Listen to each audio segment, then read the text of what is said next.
तो जैसा कि पिछले एपिसोड में हमने देखा कि टैंक की मॉम उसे उसके फैमिली के बारे में सब कुछ बताती है और बोलती है कि वह पिछले 10 सालों से इसी दिन का इंतजार कर रही थी जिससे टैंक पावरफुल बनकर अपनी फैमिली से सभी चीजों का बदला ले सके। अब पूरी स्टोरी सुनने के बाद टैंक बोलता है, मॉम आपने यह बात मुझे पहले क्यों नहीं बताई थी। आपको अब परेशान होने की कोई जरूरत नहीं।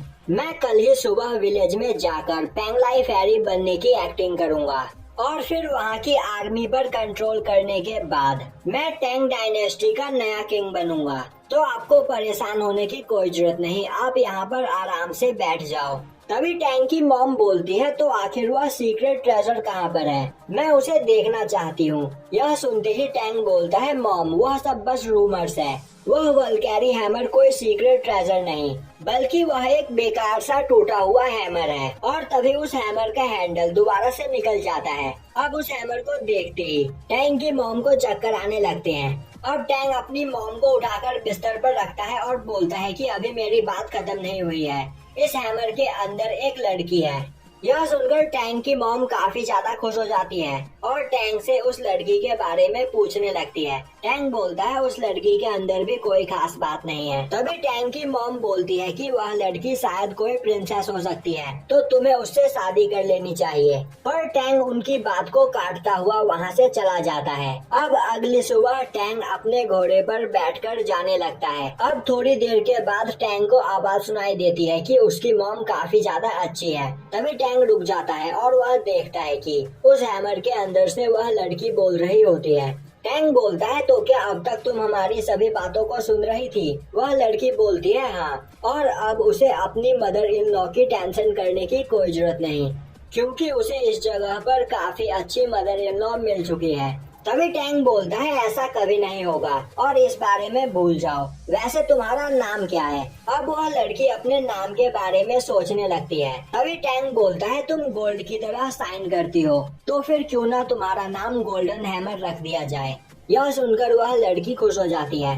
अब हमें एक जगह पर बैठे कुछ सोल्जर्स को टाइम पास करते हुए दिखाया जाता है। तभी उस जगह पर टैंक अपने घोड़े के साथ आता है, जिसे देखते ही वह सोल्जर्स उसे रोक देते हैं और अब वह बोलने लगते हैं कि अगर टैंक इस रास्ते से आगे जाना चाहता है तो उसे इस जगह पर पे करना होगा। तभी टैंक बोलता है, तुम्हें नहीं पता कि मैं कौन हूँ, तो बाद में तुम इस जगह पर मुझे रोकने के लिए पछताओगे। अब यह सुनते ही एक सोल्जर टैंक का मजाक उड़ाने लगता है और बोलता है कि हमारे पास मौजूद 4 कैदियों में से एक कैदी भाग गया है, तो फिर क्यों न हम इसे पकड़कर उसकी जगह पर रख दे। तभी टैंक बोलता है, तुम दोनों सच में अंधे हो, तुम नहीं देख पा रहे हो कि मैं एक इमॉर्टल फेरी हूँ।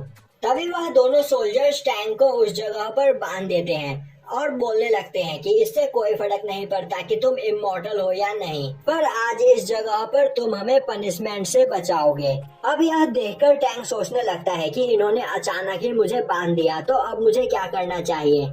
और अब वह सोल्जर्स टैंक को उठाकर अपने साथ ले जाते हैं। अब टैंक की आंख खुलती है तो वह अपने सामने गोल्डन हैमर को देखता है और अब वह गुस्सा करते हुए बोलने लगता है, आखिर तुम उस हैमर से बाहर क्यों निकली। गोल्डन हैमर बोलती है कि उसे भूख लगी है, वह अभी कुछ खाना चाहती है। टैंक बोलता है, पहले मेरे सवालों का जवाब दो, आखिर तुम उस हैमर से बाहर कैसे निकली। अब गोल्डन हैमर उसे बताती है कि टैंक को इस जगह पर पकड़ने के बाद वह सोल्जर्स काफी देर तक उस हैमर को वहाँ पर देखते रहे, जिसके बाद एक सोल्जर उस हैमर को सहलाने लगा और तभी गोल्डन हैमर उस हैमर से बाहर निकल गई और उसने अटैक करके उन दोनों सोल्जर्स को बेहोश कर दिया, जिसके बाद वह इस जगह पर टैंक को बचाने के लिए आ गई। वहीं पर वह टैंक को बताती है कि इस जगह पर वह सोल्जर्स किसी पावरफुल वॉरियर के बारे में बात कर रहे थे। टैंक बोलता है, किसके बारे में। गोल्डन हैमर बोलती है, यह तो उसे नहीं पता। अब वहाँ पर गोल्डन हैमर टैंक से खाना लाने की जिद करने लगती है, जिसके बाद टैंक परेशान होकर उस जगह पर खाना ढूंढने के लिए निकल जाता है, पर उस सुनसान जगह में उसे कहीं पर भी खाना नहीं मिल रहा होता है। तभी वह दोबारा से एक जगह पर उस लड़का और लड़की को आपस में फाइट करते हुए देखता है। तभी उस लड़के की नजर टैंक पर पड़ती है और अब वह गुस्से में टैंक पर अटैक कर देता है, पर उसी वक्त वह लड़की काफी तेजी से आकर उस लड़के के अटैक को ब्लॉक कर देती है।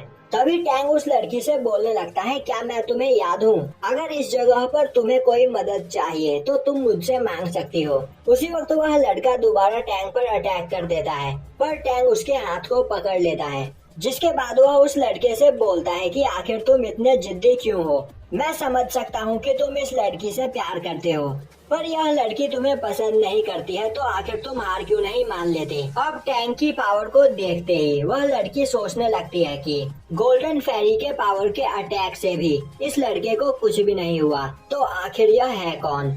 अब वह लड़का बोलता है कि इस जगह पर एक कंपटीशन चल रहा है, जिस कंपटीशन के तहत वह अभी टॉप 3 पर है और इस लड़की को हराने के बाद वह अपने रैंक को बढ़ा सकता है। तो टैंक को इस जगह पर गलतफहमी हुई है, जिसके बाद वह अपना इंट्रोडक्शन देते हुए बोलता है कि मेरा नाम साओसिया है और अगर आप मेरा हाथ इस जगह पर छोड़ दोगे तो मैं आपको पीने के लिए कुछ दे सकता हूँ। यह सुनकर टैंक बोलता है ठीक है, पर वह साओ का हाथ नहीं छोड़ता है। यह देखकर साओ अपना हाथ खींचने लगता है। तभी टैंक माफी मांगते हुए बोलता है, मैं इस बारे में भूल गया था, और अब वह अचानक उसका हाथ छोड़ देता है, जिससे साओ काफी तेजी से लुढ़कता हुआ काफी दूर चला जाता है। अब साओ के उस जगह से जाते ही वह लड़की अपने स्वॉर्ड को टैंक के गले पर पॉइंट कर देती है। तभी टैंक बोलता है, तो क्या अब तुम इस जगह पर मुझसे फाइट करना चाहती हो? नहीं, मैं काफी ज्यादा पावरफुल हूँ और तुम्हें हर्ट कर सकता हूँ। पर वह लड़की बिना कुछ सोचे समझे टैंक पर अटैक करने लगती है, पर टैंक उसके सभी अटैक्स को डॉज करता हुआ उसे एक हल्का सा किक मारता है, जिस किक से वह लड़की उड़ते हुए दूर चली जाती है। यह देखकर टैंक परेशान हो जाता है और यहीं पर यह एपिसोड खत्म हो जाता है।